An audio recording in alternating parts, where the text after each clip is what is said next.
Hi, it's time for the playoff edition of the Westside Fantasy Premier Update. I'm Jim. We got a lot of ground to cover, so I'm going to go over it quickly.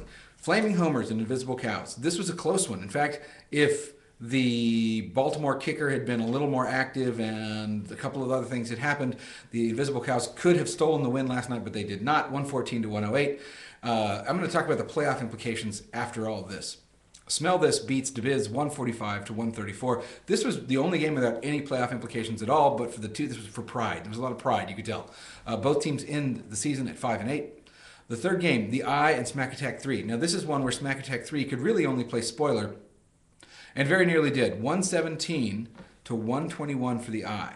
And there was the potential for this game to go the other way because the Eye needed several points from Ray Rice. They got him last night on Monday night, and that made his final record for the year 7-6. Liam Neeson and You Betcha. This is one of the tightest games of all time. Well, not really, but it was very, very close. It all came down to last night. Could the Derek Mason of the Baltimore Ravens get more than 6 points? If he did, You Betcha would win. Liam Neeson would lose. You Betcha wins the division, but he did not. He got 1.3 points, which is a very subpar night for him. A little bit of surprise. Liam Neeson won 134 to 130. On the strength, by the way, it was looking real rough for Liam Neeson on Sunday afternoon until Tony Romo put up 57 big points. All right, let's keep moving. The Jolly Rogers and Ghetto Superstar. This is one where this is a real head-to-head matchup because they both came into the week with a 7-5 record. There was a potential for both of them to be out of the playoffs. There was also a potential for both of them to win the division, believe it or not. So the way it worked was it came down to Adrian Peterson versus Ryan Longwell. It's not exactly true because Adrian Peterson would have had to have a big night, which obviously he's capable of, but it didn't happen. Instead, he just got 6 points, 6.5 points, and Jolly Rogers ended up with 124 and Ghetto Superstar 134. So Ghetto Superstar goes to 8-5. The Jolly Rogers go to 7-6.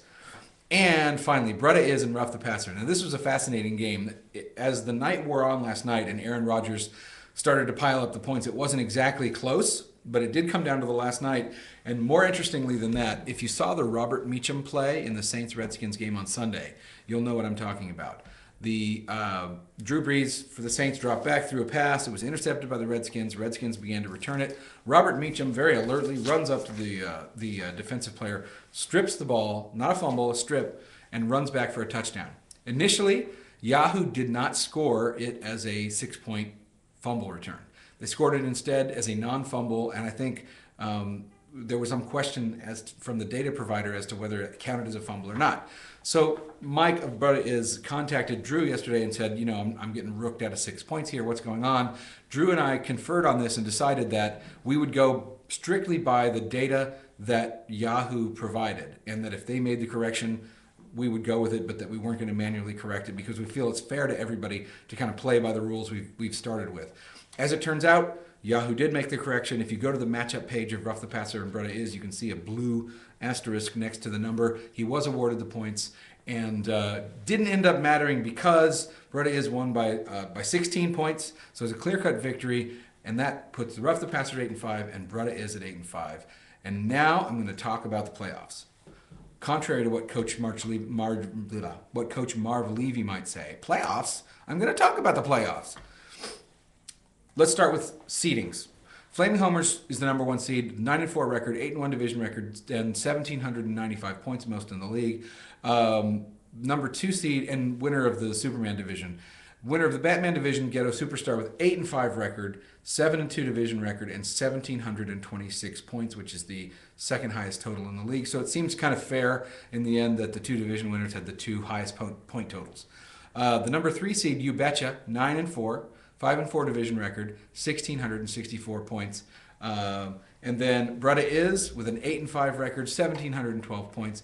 The 5th seed, Ruff the Passer, who until this week, I believe, had been leading that division for a long time.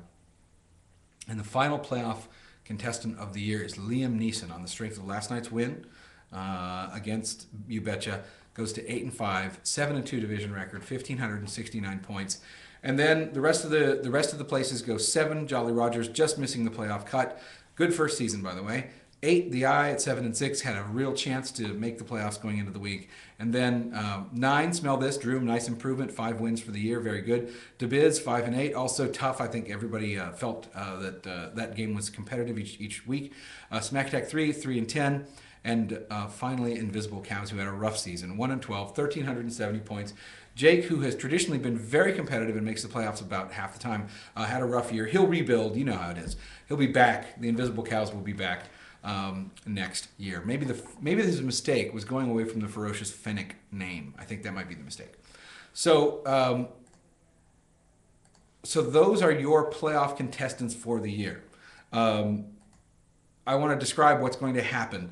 We have a 3-week playoff, if you're not familiar with this. Because there are 6 teams in the playoffs, it's kind of like the, well, I guess it's just like the one conference in the NFL. There are 2 bye teams, the 1 and 2 seed, and then there's a play-in for the other 4. So the way this works is that the Flaming Homers and Ghetto Superstar do not have to play next week. Instead, the matchups will be Brutta Is against the Rough the Passer, the 4 and 5 seed, and You Betcha and Liam Neeson in a straight-up rematch of this week, which is very exciting. The winner of You Betcha and Liam Neeson plays Ghetto Superstar. The winner of Brutta Is and Rough the Passer plays Flaming Homer in 2 weeks. And of course, those two teams will play each other for the Super Bowl on December 28th. So that's how it looks. I think this has been a terrific regular season. What a finale. I mean, I just feel like we had all the, I've been complaining about all these not so close games, but we had several close games this week, all of which had playoff implications. It was very exciting. Several games came down to, last night, one long pass to Derek Mason and potentially both division winners could have changed. And that's just amazing, really, when you think about it. So I think really exciting. If you are still if you're out, if you're not in the playoffs, I don't believe that you can modify your lineup any further at this point.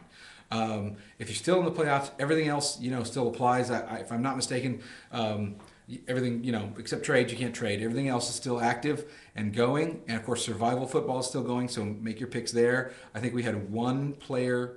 You know what I'm going to do? I'm going to check. I have a minute. I'm going to check. And I'm going to ad lib while I do that. In survival football, we had everybody except for me had 2 strikes going into the week. But this week, Fluff the Passer mistakenly picked New England. Hey, I'm right there with you. I would have picked New England too. I didn't happen to do that, and is therefore eliminated. So we're down to 5. Jim's picks, DeBiz, Gloria Gaynor, which is, I believe, Phil, One Man Gang, and Smell This, all with 2 strikes, and another week to go. So hang in there, everybody. Everybody else, I just want to say to everybody who didn't make the playoffs, great season. I think it was tremendously competitive. I think people are paying good attention to what they're doing, and hang in there. Follow the playoffs. I think I'm going to keep doing updates. So follow the playoffs. I hope that it's worth watching. And if you haven't sent me your money, send me your money, please. I guess that's it. Great season. Talk to you soon. Bye.